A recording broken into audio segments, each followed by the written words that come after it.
There we go. So, how's everybody doing? Good? Okay. Good. So, I want to start by thanking Orly and Eve Sidowitz for sponsoring this shiur in memory of the yahrzeit of their father, Hal Sidowitz, alav shalom. And of course, we remember also Myrtle Sidowitz. And I want also to acknowledge that this shiur is also in memory of Maxine Fleiter's brother, Isidore Farber, whose yahrzeit is today. So may all those neshamot have an aliyah. So last time we spoke, if you remember, towards the end, we had a question. The question was that the structure of the chariot of the Merkava is very similar to the structure of the copper vessels in Beit HaMikdash. Right? That's what we saw. We saw a lot of similarities between the two, what's called structures. Like there was a like a body of like a little bath, and not little, but a bath and sinks and like legs, and the whole thing is very similar to the one of the chariot. And the question is, what is the significant? Why this is important for us to make that connection between the structure of the chariot and the all that system of sinks and bath and whatever and all that kind of stuff made of copper in Beit HaMikdash. Okay? In order to answer that question, we need to kind of have a couple of things in mind. One, as I mentioned before, the exile and the destruction of, or the leading to destruction of the temple that took place in several waves, right? So we have the first exile, or the first wave of exile, that was the upper class, together with Yechezkel, that were already sent to Bavel. That takes place in the year 597 BCE. Okay? Now, the destruction of Beit HaMikdash and the exile of the rest of the people is going to take place, well, the destruction of Beit HaMikdash is going to take place 586. So that's 11 years later on. And then as a result of that, or very short time after that, the rest of the people are exiled as well. So now, to our question. In the first wave, okay, in 597 BCE, the golden vessels, all the stuff, all the kelim in Beit HaMikdash made of gold were already taken out. That's 11 years before Churban HaBayit. Okay? However, well, because Amazon is not working. Like, it takes time. Like, you know, it's a process. You know, they were not able to bring the sacrifices for a long time. They took out the gold vessels. Later on, it was the copper vessels, and only the final stage was the destruction of the building. Now, the copper vessels were taken later on in the second wave. In that time, like this is like we're talking about like 11, 12 years or so, there's a huge debate between the prophets, the true prophets, so to say, Yirmiyahu mainly, and the false prophets. The prophets like Yirmiyahu, they say, that's it. Finished. Kaput. And to be more specific, I'm going to read from Yirmiyahu If you have the full Tanakh, you can look it up, but it's okay. I'm going to summarize it. Yirmiyahu 27, verses 16, 17, says the following. Yirmiyahu says, Yirmiyahu says, I spoke obviously in the name of God. I spoke to everybody. Don't listen to the false prophet that say what? Don't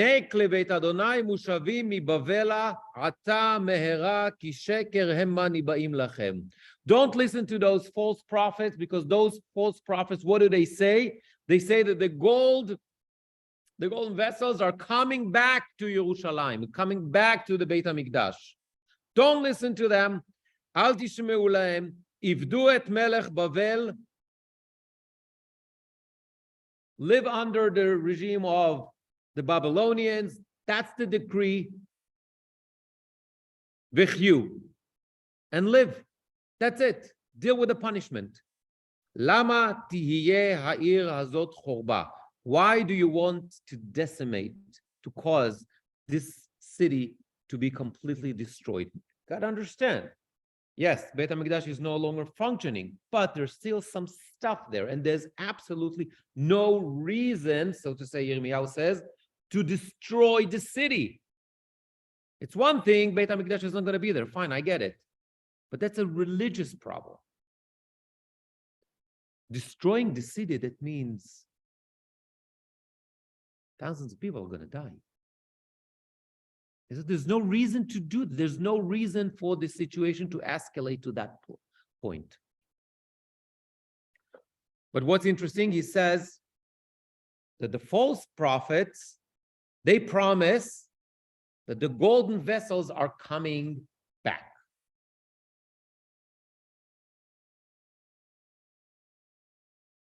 Later in Yirmiyahu, a couple of psukim later, not only that, Yirmiyahu says the following: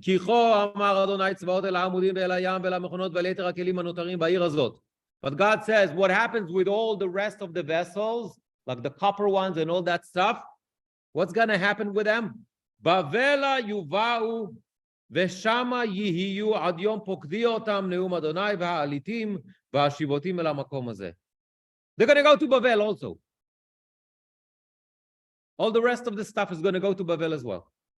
And they're going to stay there until I say so, God. Until I decide. And then one day, when I decide it's time, they're going to go back to Yerushalayim, to Beit HaMikdash. So in the beginning, when you look at that chapter in Yirmiyahu, it's like, who cares? The golden ones, the copper ones, is this like the important stuff? The important stuff is exile or no exile. Is it going to be redemption? No, not going to be redemption. Who cares about copper and gold at that point? Remember our question. Why this is significant that the chariot is in the same structure and remind us of the copper vessels in Beit HaMikdash? Well, if the copper vessels are still in Beit HaMikdash, and that symbolizes the chariot, then what? It means that God's presence, the Shekhinah, is still there in Beit HaMikdash. Right? Because the copper vessels symbolizes the chariot. And the chariot, remember, has the glory of God rests on it. So as long as the copper vessels are in Beit HaMikdash, it means that the Shekhinah is still there. It's like you pass your friend's house, right? And you want to know if they're home or not. So what do? You look at the driveway. If the car is there, you assume that they're there. It's the same thing. If the copper vessels are in Beit HaMikdash, it means God is still home. But if they're no longer there, I mean, God is not home. Now,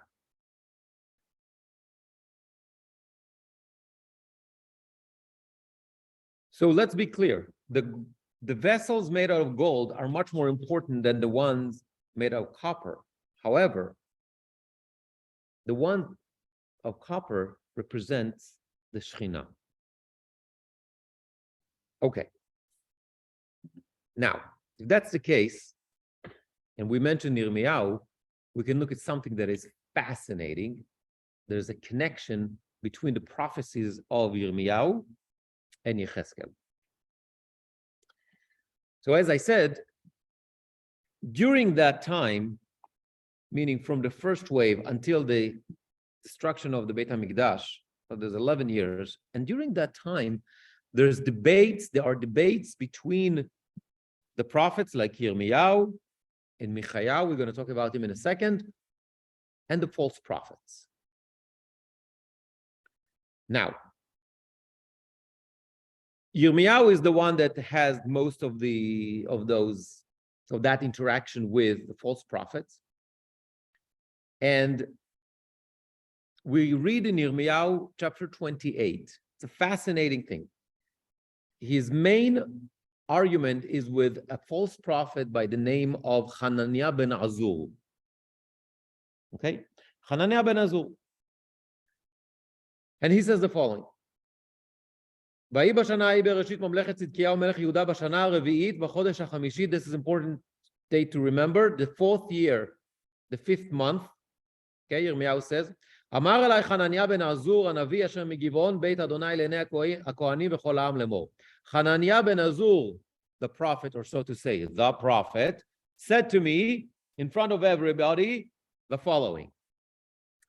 כה אומר אדוני צבאות אלוהי ישראל לאמור. This is what God told me. שברתי את עול מלך בבל. Babylonians, the one that just exiled and giving us hard time and everything, they're done. They're done. בעוד שנתיים ימים, in 2 years, אני משיב אל המקום הזה את כל כלי בית אדוני אשר לקח נבוכדנצר מלך בבל מן המקום הזה ויביאם בבל. Hananiah ben Azur says that God told him that in 2 years, he's going to bring back all the vessels, i.e. the gold ones, that were taken to Bavel, going to bring them back to Yerushalayim. Why? Because the Babylonians are toasted. Right? That's what he saw in his prophecy. Right? Okay, let's go on. ואת יחוניה בן יהויקים מלך יהודה ואת כל גלות יהודה הבאים בבל, אני משיב אל המקום הזה נאום אדוני כי ישבור את עול מלך בבל. Not only that, I'm going to bring back all those people from exile. Yechoniah, the king of Yehuda, together with all the people that were exiled with him and all the upper class that were exiled, among them Yechezkel, in 2 years, they're all coming back home. Everything will be fantastic. Okay, we can understand what's going on here, right? Destruction is coming. It's happening in stages. The Babylonians are, right, taking control of what's happening. It's already, the exile started, all that kind of stuff. People are panicking. They don't know what to do. They don't know what to think. So, one option, and this is how people react to this uncertainty and all this, so it'll be okay. It'll be okay. You have nothing to worry about. It'll be okay. Okay. The other way is, what Yirmiyahu says. I'm going to tell you the truth, what God is telling me. I'm not going to sugarcoat it. So now, because Hananiah ben Azur, the false prophet, gives a date, 2 years, Yirmiyahu takes that as an opportunity to once and for all show that Hananiah is a false prophet. So he knows that basically he has 2 years. He said, all this argument that we have is no longer the 2 years. In 2 years, we'll know what's going on. So he says the following, הנביאים אשר היו לפניי ולפניך מן העולם, וינבאו על הארצות הרבות ועל ממלכות גדולות למלחמה ולרעה ולדבר, הנביא אשר ינבא לשלום בבוא דבר הנביא יוודע הנביא אשר שלחו אדוני באמת. So it's very simple. We have 2 years. In 2 years, we'll see who is right and who is wrong. And if I'm right, you need to listen to me. And if I'm wrong, listen to Hananiah ben Azur. And that means what? Redemption is coming. If I'm right, that means exile is coming. Okay. What happened after 2 years? Not only that the golden vessels did not come back to Yerushalayim, but also something very significant. By the way, it's interesting. Hananiah ben Azur dies 2 months just before the expiration date. So he doesn't see what happens. Okay. But something very similar, very important, something very significant happens after those 2 years. Remember the date I told you to pay attention to? The 4th year, the 5th month. Okay, so Malchut Tzidkiyahu, for the reign of Tzidkiyahu. Now, when was the prophecy? Remember when we talked about last week, the prophecy that Yechezkel had about the Shekhinah leaving Yerushalayim? Remember? The Shekhinah going into the chariot, taking it, right? When it's taking place? We mentioned that it's in chapter, look at chapter 8, Perek Chet, Pasuk Yud Aleph.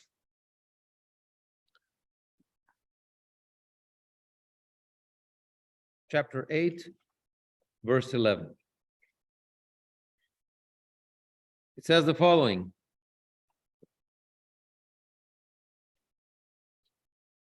No, I'm sorry. Pasuk Aleph. Yeah, chapter 8 in the first Aleph and Yud Aleph. Come on. Okay. Pasuk Aleph. The first pasuk in chapter 8. Pasuk Chet. Perek Chet. ויהי בשנה השישית בשישי וחמישה לחודש ואני יושב בביתי, the 6th year, on the 5th of the month, the 6th month, אני יושב בביתי וזקני יהודה יושבים לפניי, I'm sitting home and the elders of Yehuda sitting with me, ותיפול עליי שם יד אדוני אלוהים. And I have the prophecy during that time.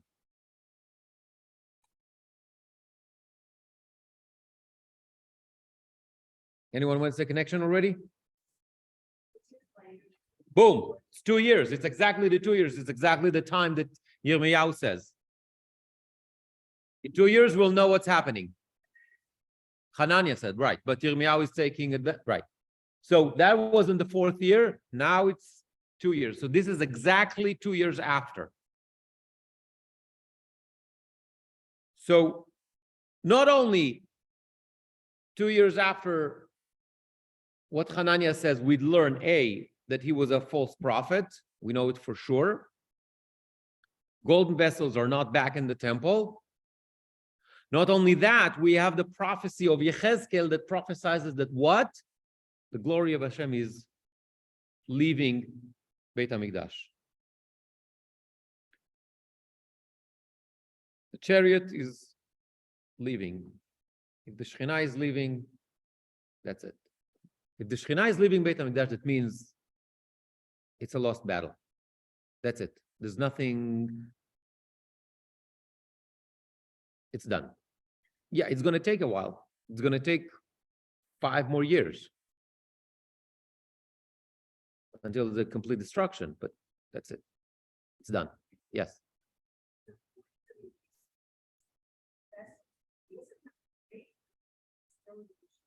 Correct. No, it's not about that. It's a symbol. It's a symbol. Okay. Now, we said that Yechezkel was not the only prophet that described the chariot. Right?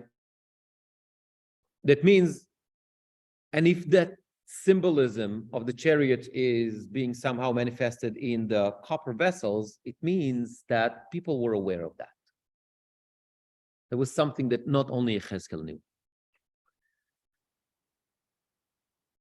And therefore, it was important people would understand the importance of the copper vessels. Now, I want to compare what Yechezkel saw with two other prophets that saw a similar vision, not in such detail as Yechezkel, but also describing this, whatever happening up there, like that heavenly, okay? So, the first one is Isaiah. This is the beginning of the book. This is what we call Nevuat HaHakdasha. Remember, it's the Nevuat HaHakdasha is the first prophecy that a prophet, all of them, have. And basically, at that point, God is telling them, you're going to be my prophet. Okay? So, with Isaiah, he says the following. Bishnat Mod HaMelech Uziyahu, on the same year that King Uziyahu died, Vayeret Adonai Yoshev al Kisei Ram v'Nisa, I see God on a throne, on a chair, up there, v'shulav meleim et ha'echal. Srafim omdim ima'alo, he sees those srafim, those angelic beings, whatever they are, that are mima'alo, around, shesh knafayim le'echad, each one of them has 6 wings, Vishtayim yechasef anav, vishtayim yechaser raglav, vishtayim yofef. 2 wings to cover the face, 2 wings to cover the legs, and with 2 wings flying. That's Isaiah. Isaiah in the 6th chapter. So, Isaiah also see a very similar sight to what Yechezkel see in the 1st chapter that we discussed. Right? He says, God, so to say, sitting on that chair, on that throne, and around, there's like all those beings, okay, heavenly beings that have those wings. But there's a fundamental difference between what Isaiah sees and Yechezkel sees. Yechezkel sees the chariot, which is kind of, right, it's the vehicle upon everything sits. So stands, right? It's the kruvim that are holding the throne, the chair, and kind of move it from one place to the other. And the ofanim, remember what's the ofanim? That there's kind of like the bases, it's the base of those kruvim. See the chayot, whatever. But they have no other function other than moving, right? It's the chair, it's the vehicle. It takes the throne, it takes God's chair, God from one place to the other. That's Air Force One, right? Okay. Isaiah, on the other hand, he sees the srafim. So it seems that the srafim, I'm not a big expert on that stuff, but it seems that the srafim are in higher, higher place, a higher madrega than the chayot and the kruvim and the ofanim. And they are kind of like what we call the angels or the servants of God. And therefore, they don't stand beneath the chair like the ofanim and the other kruvim, whatever, but rather above the chair, around. Not only that, they talk. They say something, unlike the ofanim and the kruvim that they don't say anything. What do they say? Now, this is a very famous pasuk that we all know. V'kara ze el ze ve'amar, kadosh, kadosh, kadosh, Adonai tzvaot, meloch ol haaretz kevodo. Where this pasuk is taken from? This is kedusha. Right. Now, let me stop here for a second. I want to digress for a second.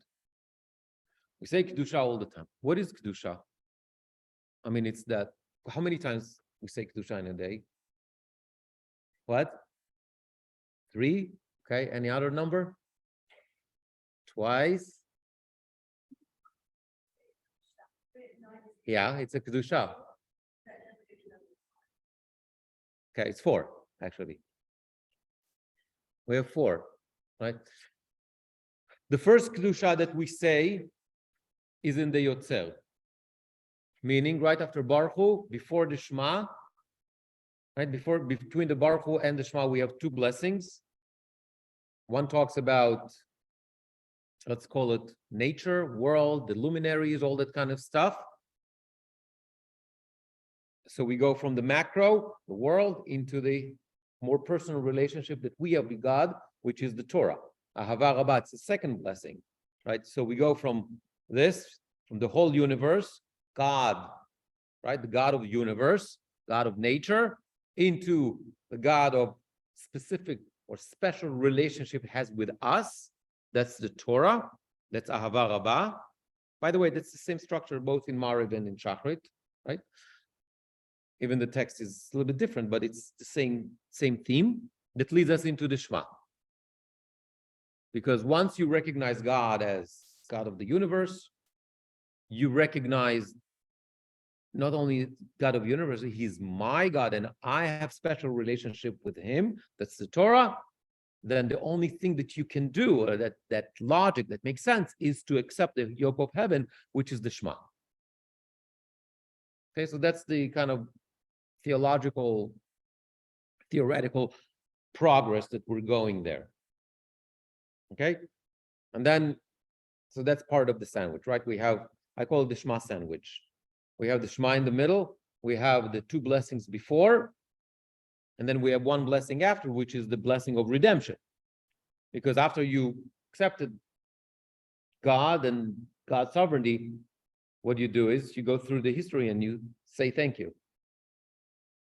Okay, so that's basically, because you can't say thank you before you accept the rules, and you can't accept the rules before you know that you have a relationship with somebody, and you can't have a relationship with somebody before you know that God is actually the creator of the world. So there's a progression here that makes sense. Yes? Fine. Back to Kedusha. So there's the first Kedusha. Then we have Kedusha during the repetition of the Amidah.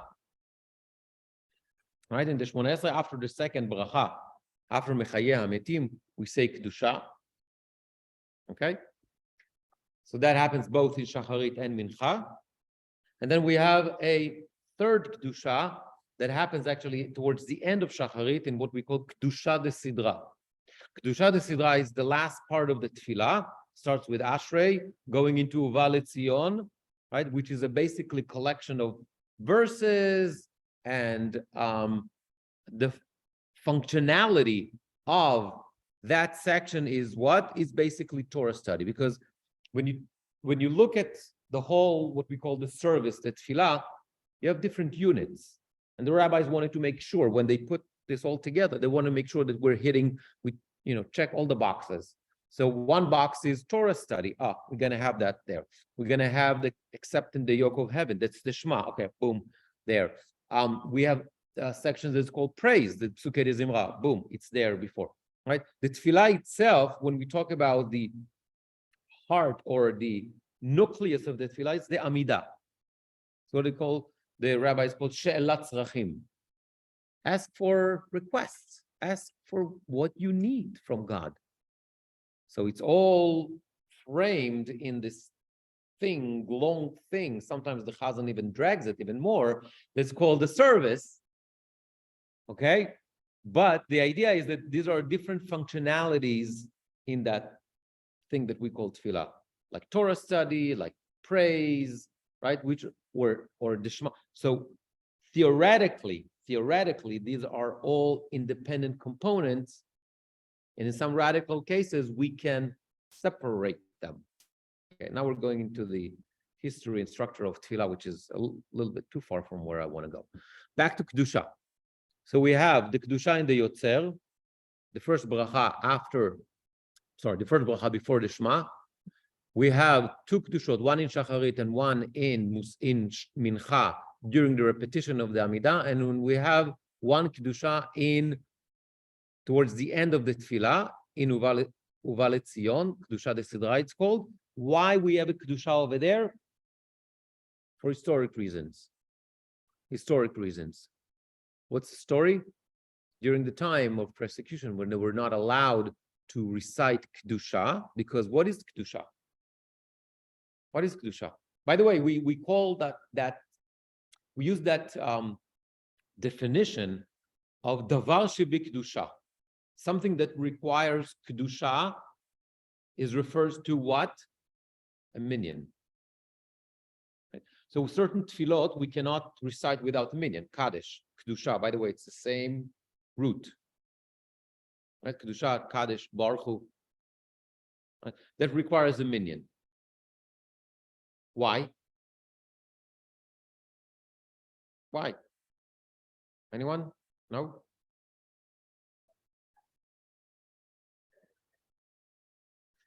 So, okay. So we tend to think about the minyan as a group of guys that get together, like, okay, we have 10, we can daven. Yes, but no. Yes, you need to have 10, but you need to have 10 that are there for the purpose of davening together. I remember when I was like davening every time in Yerushalayim, in or like in this factory minyan in Katamon. So the Rabbi before it's a fascinating place. It's a 5-bedroom apartment, and there's a different minyan starts in each room every 15 minutes. So you're never late for a minyan because there's a new minyan starting every 15 minutes. Anyway, so there's like Bnei Brak has places like that. Everywhere. Anyway, it's like exactly. It's a shivlach. It's a shivlach in Katamon, exactly. So the point is that the Gabbai, I don't know if he still does that, used to say, everybody here for the davening? Yeah, okay, you can start. Because you need to make sure that somebody is not happen to be there, like whatever, take care of the air condition. And in that case, he's not really there for the purpose of davening. We assume when people come to Beit Knesset, they're there for davening. People come to shul because of other things. Anyway, just different joke. So why do we need a minyan for Kedusha? What do we say in Kedusha in the beginning? We're going to sanctify your name the way it is sanctified up there. As it says by your Nevi'im. In that particular case, it's going to be Isaiah.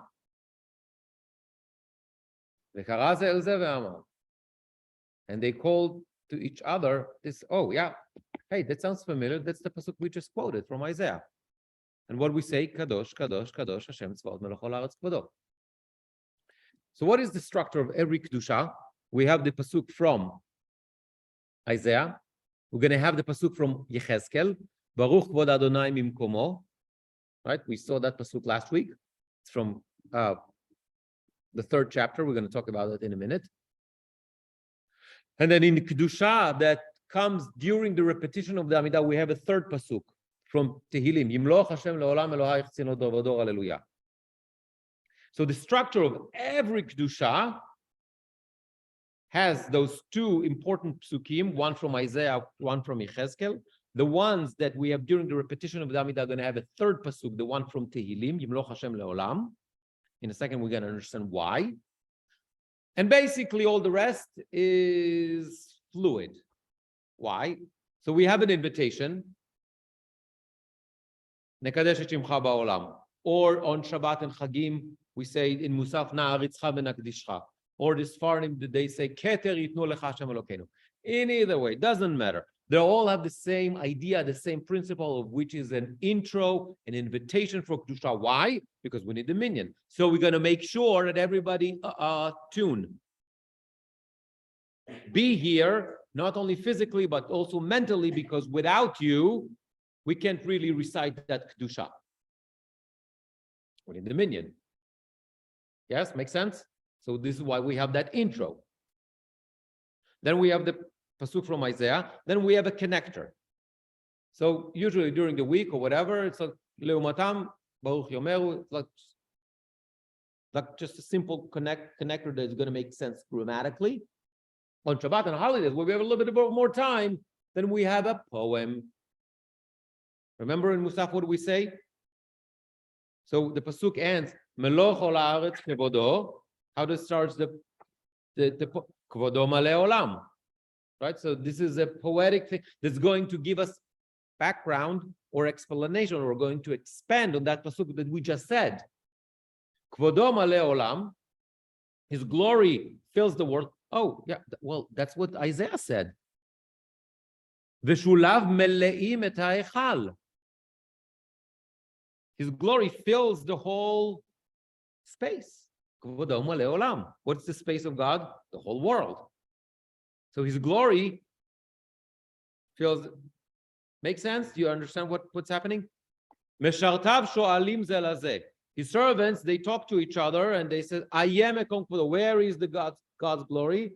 Leumatam baruch yomeru. They're going to say baruch. What is the baruch? It's the pasuk from Yechezkel. Baruch kvod Adonai mimkomo. Who says that? Yechezkel. Because what happens in that time, remember we said it last week, Yechezkel at that point is having a tour, a virtual tour in Yerushalayim. And he sees all the bad stuff that is happening there. And he sees what? The glory of God is moving from the Aron, from Beit HaMikdash, is moving into the chariot. Remember, they're going to have like a little stop in Har HaZeitim, and from there it's going to continue east all the way to Bavel. So instead of the kruvim that were on the kaporet, on the Aron in Beit HaMikdash, there's going to be a different kruvim. There's angelic whatever beings that are going to be there on the chariot. But he sees that move, that the glory of God is leaving Beit HaMikdash, going, getting it. It's like Lehavdil elaf havdalot. The president is leaving the White House, getting into Air Force One, and from there is going to go to his destination. Okay? So he sees the glory of God moving from Beit HaMikdash into the chariot. The chariot is the vehicle that's going to take him. Now, what does he say? Baruch kvod Adonai mimekomo. From his place, with a capital H. His place. Because where is his place? Yechezkel doesn't know at that point. But he knows it's no longer Beit HaMikdash. He says, blessed be God from wherever he is. He's no longer confined to a physical structure. It could be anywhere. It can be in Bavel, it can be in Beverly Hills. Wherever it is. Now, what do we do? What do we do right after in Kedusha? Right after that pasuk, we have another piyut, because it ends, but mimekomo, right? And then the piyut starts in Musaf, for example, mimkomo hu yifen berachamim. From his place, because now you understand what the poet is doing. From his place, he will turn with mercy to us. Because you got to understand, the poet that is talking now, the poet is like 1,000 years later, right? This is like perhaps early medieval times, or maybe a little bit before that, Tkufat HaGeonim, right? Things are bad. We're in exile. Jews are not happy in exile. So, okay, so he said, Mim Komo. I just quoted Yechezkel, so I'm going to Mim Komo from his place, wherever that is, because it's very difficult to feel God's presence at that time, during medieval times, crusades, whatever, right? Hu yifen berachamim. He'll turn to us with mercy. V'yachon, and he will give. What's yachon? From the word chanina, pardon. He will pardon us. Because why? Because we're in exile. Why are we in exile? Because we sin. We're punished. V'yachon otanu. V'yachon am. I'm sorry. V'yachon am hamiyachadim shemo. He will pardon that nation that what? What's miyachadim shemo? Give unity to his name, which is what? Yes, which is, what does it mean? A couple of explanations, but like the simple one is they say the Shema, because in the Shema we say Hashem Echad. Yeah. Erev avoker, both in the evening and in, right? Because that's the Torah commandment for the Shema. בשבתך בביתך ובלכתך בדרך, right? ובשוכבך ובקומך. Morning and when you lie down and when you get up in the morning, right? ויכול המחדים שמו ערב הבוקר בכל יום תמיד. Every day, no matter what. פעמיים באהבה, and then he's going to reveal really what it is. Twice a day, which is the minimal, the times that we say during the Tefillah, the Shema, both in Shacharit and in Mariv, Shema Omrim. They say the Shema. So it gives a content to that pasuk. Now, switch for a second to Shacharit on Shabbat. So we say Baruch Kvod Adonai Mimkomo, right? That pasuk from Yechezkel. What happens later on? Again, a poem, but it's a different poem. It's a poem that goes Mimkomcha Malkeinu Tofi. I get it. It's too early. Most of you are not there in shul yet. I get it. Mimkomcha Malkeinu Tofia Vetimloch Aleinu Kimechakim Anachnoch. The same idea, the concept. Mimkomcha, from your place. I don't know where it is, the poet says. Appear, Tofia, Vetimloch Aleinu, reign over us, Kimechakim Anachnoch, because we're waiting for you. Because again, we're in exile. We're suffering. Matai timloch beTzion. When will you reign in Tzion? Bekarov beyameinu. In our lifetime, soon. But this time, leolam va'ed tishkon. He said, we want it to be forever. Not like the last time, the two last times that, it was temporary because at the end, the temple was destroyed and we were exiled. This time we want it forever and ever. That's it.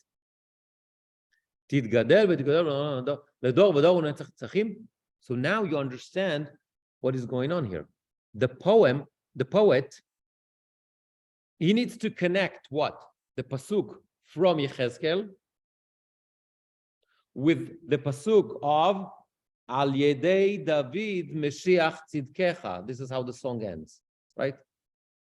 David, King David. So he needs to connect David with Yechezkel. Because what? The next pasuk, Yimloch Hashem Leolam, is what? Is Tehillim. Who wrote Tehillim? King David. So he needs to make the connection. As I said, these are all poems that are connectors. So he needs to connect the two, but he needs to be relevant to his contemporaries. And that's exactly what the Piyut is doing. That poem, that's exactly what he does. So this is Kedusha. Now, where are we? So these are the Kedushot in the repetition of the Amidah. But I said there's another Kedusha. The first Kedusha of the day happens, somebody mentioned that, in Shacharit, right? We said it before the Shema. Right? Okay. What do we say there? Anyone remember?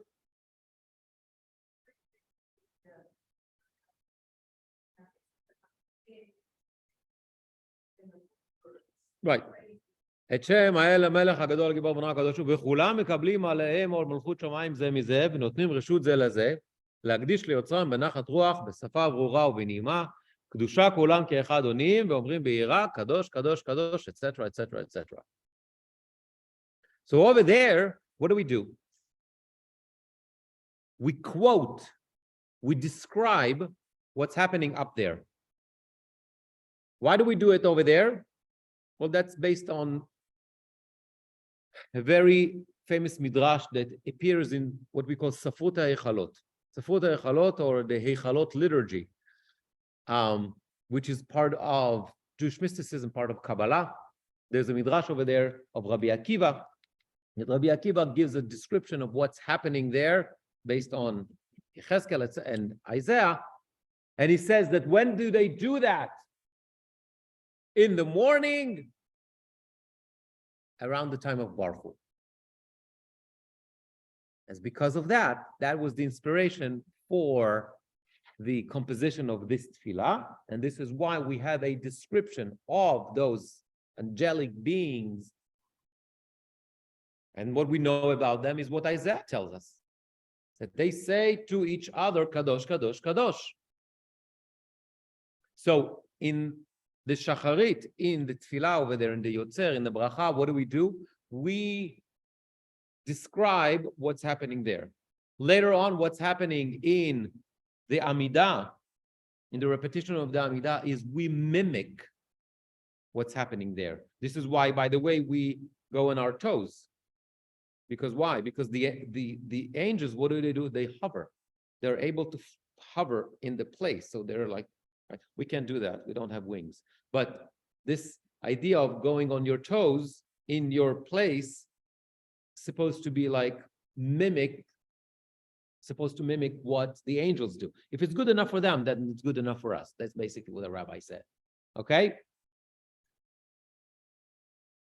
Okay, and which brings us to the last Kedusha, and from that, I need to go back to where we are.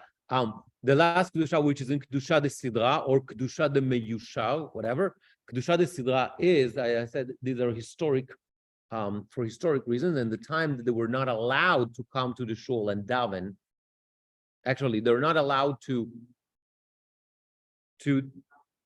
congregate, but like for the purpose of prayer. And the prayer thing was specifically what we call kedusha. It's the Barsha Kedusha. It's those functions of those parts of tefillah for which you need a minyan, because for the other sections you do not need a minyan, right? So what happened was they were not allowed to do that, and they had, well, at least I'm just giving the information, guys. I wasn't there. In the liturgy, it says that they had guards in the synagogues, and they knew that this is the time, that Amidah is the time for Kedusha. And so the rabbis, because they were not allowed to do it, the rabbi said, okay, don't say Kedusha. And they took it out. Then they realized that, okay, it's too late in the service. They're not going to do that because, that train has left the station. The rabbis instituted at the end of the tefillah, because the guards already left. So this is how it became. Once it's made it into our tefillah the way it is, even if it's the reason is no longer relevant, it stay there. That's the way it is in Judaism, okay? So for historic reasons, we have also the Kedusha de Sidra. And here, by the way, if you remember, if you look it up, you'll see that there's also a translation into Aramaic of those psukim. Why? Because as I mentioned, that's the function of Torah study. And if Torah study is taking place in Bavel, in Babylonia, then the spoken language is Babylonian. And therefore, if you want people to, when you teach, it's a good idea that people understand. That's kind of one of the premises. So you translate. You translate. Okay? All make sense? Yes. Yes. Was that a new concept that had not been said before, as opposed to, so that was revolutionary? Yes. Yes. Yes. Okay. So that's with regards to Isaiah. Now, if you remember, I said there was another prophet that also gives us a glimpse of what's happening up there. And his name was Michayahu ben Yimla. Michayahu ben Yimla, very short passage. And it's recorded in Melachim Aleph, in Kings 1, chapter 22, verses 19 to 22. And it says the following. ראיתי את אדוני יושב על כיסאו, וכל צבא השמיים עומד עליו מימינו ומשמאלו. I've seen God, Michayahu says, and the whole heavenly army, the whole force, is by God on his right and on his left. ויאמר אדוני מי יפתה את אחאב היעל ויפול ברמות גלעד, ויאמר זה בכו וזה אומר בכו. There's a debate going on over there during that time. If you remember, Achav is the king of Israel at that time. One of the worst kings, was married to Jezebel. A lot of stories. But the false prophets at that time tell Achav, you can go and fight Aram. Aram is one of the nations around. It's like in the area of Syria today. You can go and fight Aram in Ramot HaGilad, just before the Golan Heights, in that area. Don't worry, you'll be fine. You can do it. That's not true. That's not true. Continues Michayahu. ויצא הרוח ויעמוד לפני אדוני ויאמר אני אפתנו. ויאמר אדוני אליו במה. ויאמר אצא והייתי רוח שקר בפי כל נביאיו. ויאמר תפתה וגם תאכל צא ועשה כן. Michayahu talks about what happens up there. And there is some sort of a staff meeting. And God says, I need somebody who is going to cause Achav to do the wrong thing. Because Achav is a bad guy. I had enough with him. He needs to be punished. How that's going to happen? So somebody, well, that happened before, actually. Yeah, well, she never converted. That's part of the problem, because she's the one that brought all the Nevi'ei Baal. So that was the proof that she would never converted. Anyway.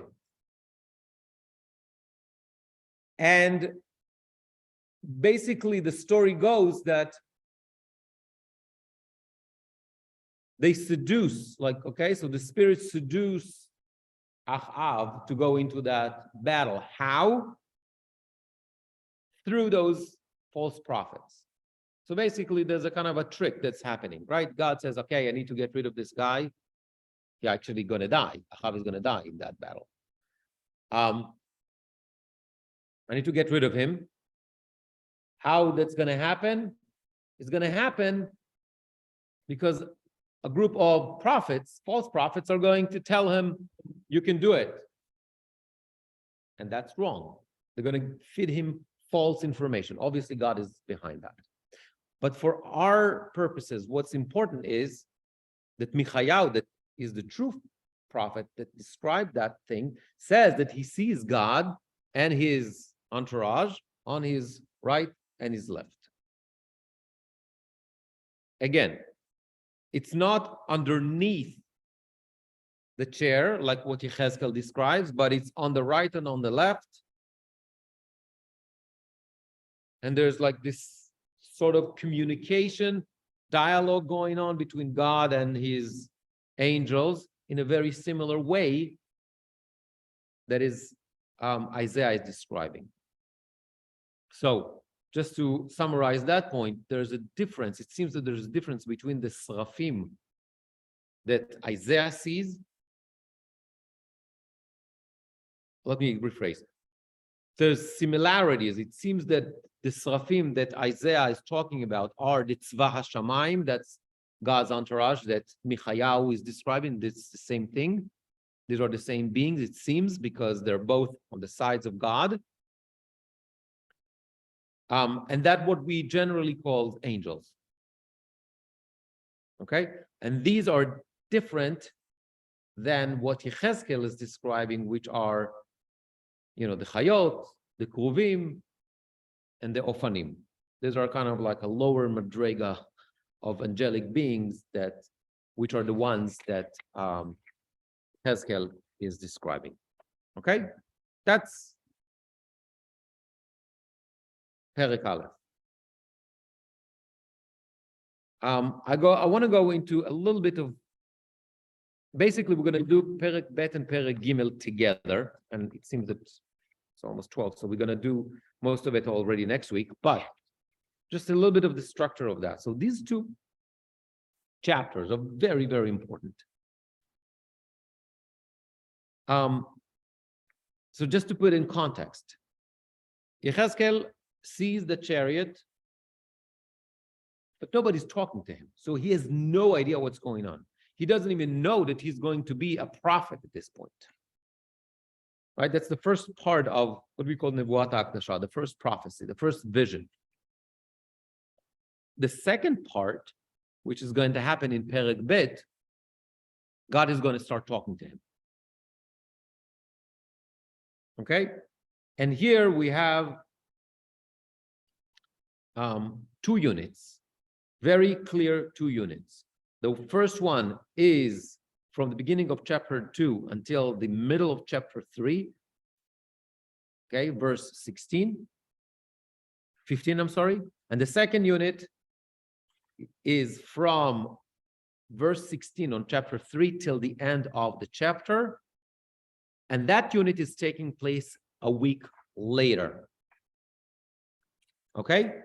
So you have a chapter and a half, and then a week later, another half of the chapter, which is the second unit of that. Fine. In the first unit, that chapter and a half, a couple of things that are just to understand the structure. God tells him he's going to be a prophet. God tells him what is the purpose of that prophecy. And God tells him what are the difficulties that he's going to encounter. The second part, God tells him that God commands him to eat the scroll. And that scroll is filled with lamentations, harsh, difficult stuff. And how does Yechezkel going to react to that? That is happening there. Then, what? Exactly. We're going to talk about that and we understand why. Then in the third part, reiterating the difficulties that he's going to have. And then the last part, his role, he's being sent to talk to the people, meaning the people in Bavel, people that are in exile. Now, the important thing is that we're going to highlight that, and this is kind of a motif that is happening there, is Yechezkel's reaction, very radical reaction to this mission that he was given. And that ends when he accepts it and goes to talk to the people in the exile. Okay? Let's just do a couple of more minutes and let's jump into that so we'll feel that we're actually doing that. So let's go into to Perek Bet. Perek Bet. Okay? We're going to start from the beginning of Perek Bet.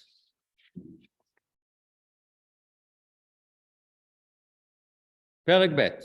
Steve, get your voice ready. We're going to read verses 1 through 7.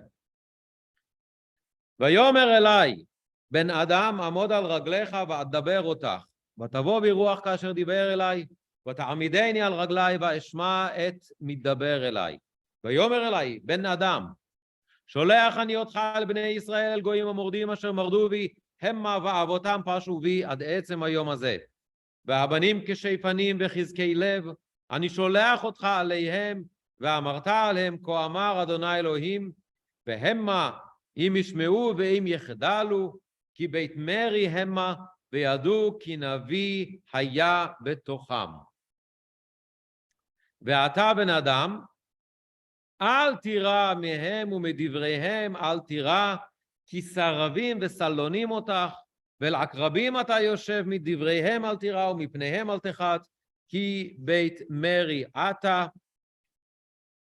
מרי המה, I'm sorry, ודיברת את דברי עליהם, אם ישמעו והם יחדלו, כי מרי המה. Okay, in English. 1 through 7. Son of man, stand on your feet, and I will speak to you. The Spirit entered into me as a spoke to me and stood me on my feet, and I heard that which was spoken to me. son of man, I send you to the children of Israel, to the rebellious nations that have rebelled against me. They and your fathers have defiantly sinned against me every day. Children on raging faith, hard-hearted. I send you to them. You shall say to them, thus says the Lord Hashem. Now they, whether they will heed, whether they refrain for rebellious house of faith, they will know that a prophet has been among them. But you, son of man, fear not them, fear not their words, though they are obstinate and thistles, and among scorpions do you dwell. Fear not their words, and be not intimidated before them, though they are a rebellious house. Speak my words to them, whether they will obey, whether they will refrain, for they are rebellious. So already here, it's very clear that his job is different than all the prophets that we have encountered so far. There's no expectation that the people are actually going to listen to him. Actually, twice we read that what? It's not that important if they're going to listen to you. And not only that, not only that, the Jewish nation is called 7 times here, Mary. Mary is the lack or the tendency or that opposition to listen to. Okay? Like when we say Ben Sorer u'Moreh, right? Or Shim'una Hamorim, that Moshe says to Bnei Israel. What? Mei Meriva, excellent. So that means, and 7 times in short paragraph. That means it's really important. It means they're not listening. They're not listening. They're not going to listen to you. Which begs the question, what's the purpose? If God tells them they're not going to listen to you, they're rebellious, then you ask yourself, what do you need me for? What's the point? Right? The point of prophecy, the purpose of a prophet is to be able to impact people. Yeah, sometimes it's successful, sometimes it's not successful. But if from the very beginning, from the get-go, God tells them, they're not going to listen to you.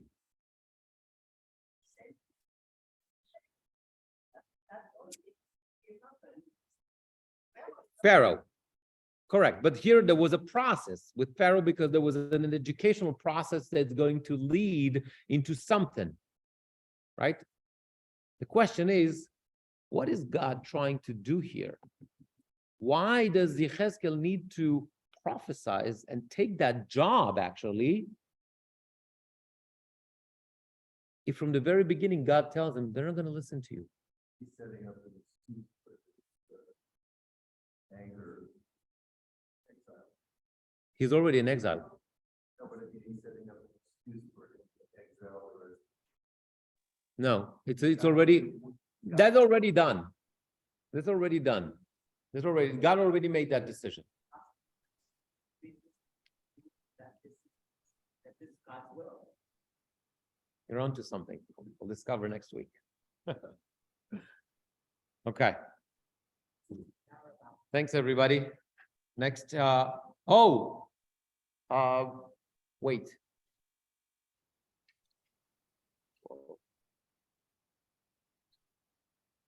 It's okay. Let's say that, yes, we have a class. Otherwise, if I need to cancel, I will send an email. I'm going to be in North Carolina for the day. So just with the time difference and everything, I'm hoping that I'll be able to do that. I'm officiating a wedding of a friend of mine. So yeah, it took them 9 years, so I have to go and do it.